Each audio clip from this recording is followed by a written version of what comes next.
Immigrant? New to the U.S.? Build a 700 credit score fast, a step-by-step guide. If you have zero credit, this is exactly how you would hit 700 step-by-step. I know you're wondering, can somebody actually go from no credit to a 700 score in under 12 months?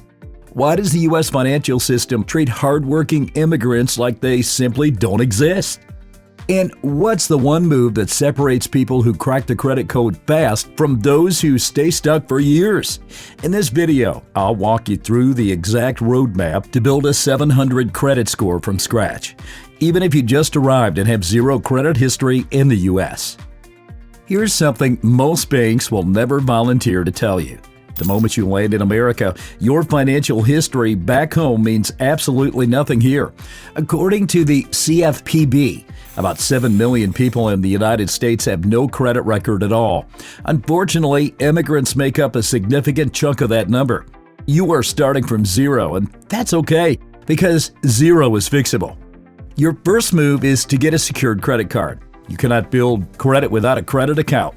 And as a newcomer, most banks won't give you an unsecured card yet, so you start with a secured card. How does it work?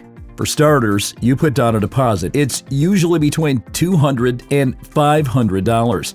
The bank gives you a credit limit equal to that deposit. You're essentially borrowing your own money. Why it matters is that the card issuer reports your payment activity to the credit bureaus, and that activity is what starts building your credit history. Some good options for newcomers include the Capital One Platinum Secured Card and the Citi Secured MasterCard. If you don't have a Social Security number yet, check which cards accept the ITINs, the Individual Taxpayer Identification Number, before applying. You know why? Policies differ between issuers, and you need to be on the safe side. Now, having the card is only half the equation. How you use it in those first weeks is what actually determines whether your score climbs or flatlines, which leads us to our next step. Step 2. Make small purchases only. Once you have the card, do not go wild with it. I mean it. Pick one or two small expenses. It could be your phone plan, a streaming service, or something you already pay for, and route them to the card. That's it. Why should you bother? Well, payment history makes up 35% of your FICO score, and one missed payment can drop your score by 50 to 100 points. So in these first 2 months, your only job is to charge small amounts and pay the full balance before the due date. More reasons you should set up auto pay for the full statement balance so that even if life gets busy, the bill gets paid. This one habit alone separates people who build great credit from people who spend years wondering why their score never moves. Once you've got that foundation in place, the second month is when most people make a mistake that costs them a lot. Step 3. Keep your utilization low. You have a $500 limit on your secured card, and all of a sudden, you're spending money recklessly.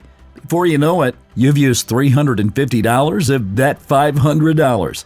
That's 70% utilization, and your score pays the price. For those who don't know what credit utilization means, it's how much of your available limit you're using. It accounts for 30% of your FICO score. Interestingly, the average American utilization rate hit 35.5% in 2026, which is already past the threshold that starts dragging scores down. My recommendation is that you keep yours under 10%. If your limit is $500, try not to carry more than $50 on the card at any point. You know, that sounds extreme, but in these early months, you're not using the card to spend, rather you're using it to build a track record. Here's a pro tip. Your card reports your balance to the bureaus on the statement closing date, not your payment due date. Those are two different dates, so pay down your balance before your statement closes, not just before the due date. That one shift can move your score noticeably within a single billing cycle. But keeping utilization low only gets you so far on its own. The next step is the one most newcomers never hear about, and it can shave months off your timeline. Step 4. Get added as an authorized user. This one is a secret weapon that most people overlook. If you have a family member, a close friend, or a trusted person in your life who has good credit and a long credit history, ask them to add you as an authorized user on one of their cards.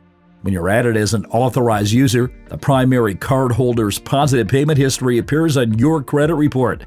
It can have a big impact, especially when you have no credit history at all. And the best part? There's no downside to the person adding you. You have no liability for the debt, and if anything goes wrong, you can simply have your name removed from the card. You don't even have to use the card. Just being listed is enough to benefit. I've seen people jump 40 to 60 points in a single month just by being added as an authorized user on the right account. It's one of the most underused tools in personal finance, and most newcomers have never even heard of it. If this is starting to click for you, hit the like button and subscribe. Let's keep going because the next phase is where the real momentum kicks in. Step 5. Upgrade your card.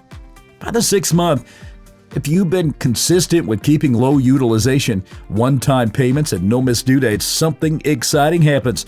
Your credit score starts to become real. It's no longer zero, and now you become eligible for better products. Many secured cards offer automatic upgrades at the 6-month mark. Capital One's Platinum Secured Card, for example, automatically considers you for a credit limit increase in as little as 6 months. When that happens, take it. A higher limit makes it even easier to keep your utilization low without changing your spending habits. If your limit goes from $500 to $1,000 and you're only spending $50 a month on the card, your utilization just dropped from 10% to 5%. Hence, your score rewards you for that. You can also apply for an unsecured starter card at this point. Cards like the Pedal 1 or Pedal 2 look at your bank history and income, not just your credit score, which makes them more accessible for people who are newer to the credit system. And if you want the full step-by-step roadmap to build a 700 credit score from zero, Credit Rewrite 800, the 800 Plus system, or check out Get Funded for Your Business. Everything you need to go from a damaged score to a fundable financial profile. Step 6. Add a second trade line. A trade line is just a credit account on your report. At this point, you want to add a second one, but carefully. You can consider a credit builder loan. With a credit builder loan, the lender deposits a small amount into a secured savings account on your behalf, and your on-time payments are reported to the credit bureaus. It's a low-risk way to diversify your credit mix, which accounts for 10% of your FICO score. Banks like self or local credit unions often offer these, and the beauty of it is that at the end of the loan term, you get the money back, so you're building credit and saving at the same time. However, the golden rule is that you should space out new applications by at least 3 to 6 months. Every new credit application triggers a hard inquiry. Multiple hard inquiries in a short period can affect your scores, so only apply for the credit you genuinely need. Now, I want to be straight with you. All that I've told you so far takes time. There's no shortcut that gets you a 700 credit score in 30 days. Anyone telling you that is either selling you something shady or doesn't understand how credit actually works. It takes at least 3 months before your score can even be calculated once you start building a financial footprint. And from there, the momentum builds between month 6 and 12. Most people quit around month 3. They don't see their score jump fast enough, so they get impatient and stop paying attention. After that, they'll wonder why they're still stuck 2 years later. Quitting too early is the only thing that can derail this plan. Here's what I want you to remember. Growing your credit score is not a sprint, it's a marathon. Every on-time payment you make is sending a message to lenders that says, I'm trustworthy, you can do business with me. The longer you send that signal consistently, the louder it gets. If this video helped you, drop a comment below and tell me where you're starting from. Are you on zero credit, new to the US, or somewhere in the middle? I'm going to be in the comment section reading all of them. Don't forget to hit that like button and subscribe if you haven't already. Before you go, watch this next video where we break down the 7 credit mistakes that are destroying people's financial future. Most of them are things you'd never expect. I'll see you there. Wait. For more helpful info, don't forget to check out the description below.